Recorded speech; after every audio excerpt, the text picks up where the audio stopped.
आहे. अरे कोणताच उमेदवार आणि कोणताच कार्यकर्ता हा तांड्यामध्ये घुसू देणार नाही. तुम्हाला हा ओपन चॅलेंज देतोय मी गोर स्टेज वरून. कारण तुम्हाला जर तांड्यावाल्यांचा तांडव बघायचा असेल तर हा तुमची वेळ आलीच आहे, हा लक्षात धरून राहा. कारण बंजारा समाजाला ऊस खालून सोलायचा असतो की वरून सोलायचा असतो हा बंजारा समाजाला माहित आहे. जय महाराष्ट्र, जय शिवराय. देवेंद्र फडणवीस साहेब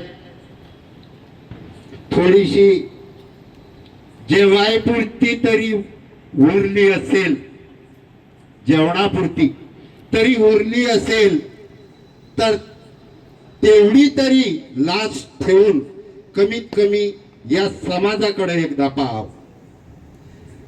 ज्या समाजाच्या जागेवर दिल्लीचं संसद भवन बांधून पूर्ण भारताचं राज्य तुम्ही चालवता आहात, त्या समाजाच्या माणसाला जर उपोषणासाठी जालन्यासारख्या ठिकाणी जागा मिळत नसेल तर एवढी लाजस्पद गोष्ट आमच्यासाठी कोणतीच नाही.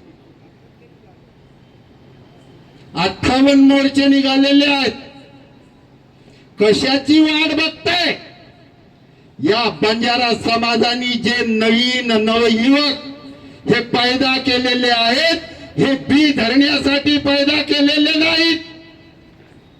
आणि आम्ही संविधानाच्या व्यतिरिक्त काही मागत नाही, संविधानाच्या दायऱ्यामध्ये राहून मागतोय. मी 1-2 वेळेस वाचलं आहे, सुप्रीम कोर्टाने तुम्हाला सांगितलेलं आहे की हे नपसुक सरकार आहे.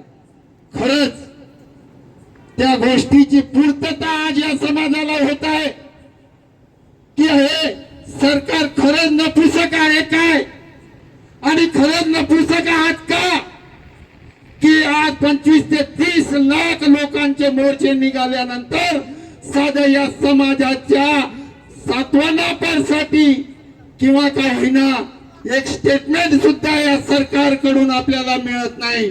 लाज वाटायला पाहिजे. ज्या समाजाच्या बळावर तुम्ही वोट बँकिंग समजून निवडून येता आणि त्यांच्यावर राज्य करता, आणि त्या समाजावर ज्या वेळेस वेळ येते त्यावेळेस तुम्हाला बोलायला लाज वाटते काय, हा प्रश्न पहिला मला तुमच्याकडे आहे. अरे ज्या ठिकाणी तुम्ही भाषण केलं, नरेंद्र मोदी साहेबांनी भाषण केलं पौरा देवीला, आज मी इथून तुम्हाला माझ्या समाजाच्या वतीनं कळकळतीनं सांगतो की ती पूर्तता जर तुम्ही केली नाही तर या समाजाचा अवकाश तुम्हाला लागल्याशिवाय राहणार नाही, एवढी गोष्ट निश्चित.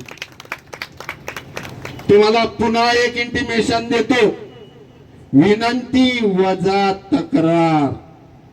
या 2 दिवसात जर या उपोषणाच्या बाबतीत निर्णय घेतला नाही तर या महाराष्ट्रातील जेवढेही बंजारा समाजाच्या यंग जनरेशन आहे ते पूर्ण मोकळे सोडल्या जातील, आणि होणाऱ्या परिणामाला देवेंद्र फडणवीस साहेब तुम्ही जबाबदार राहाल.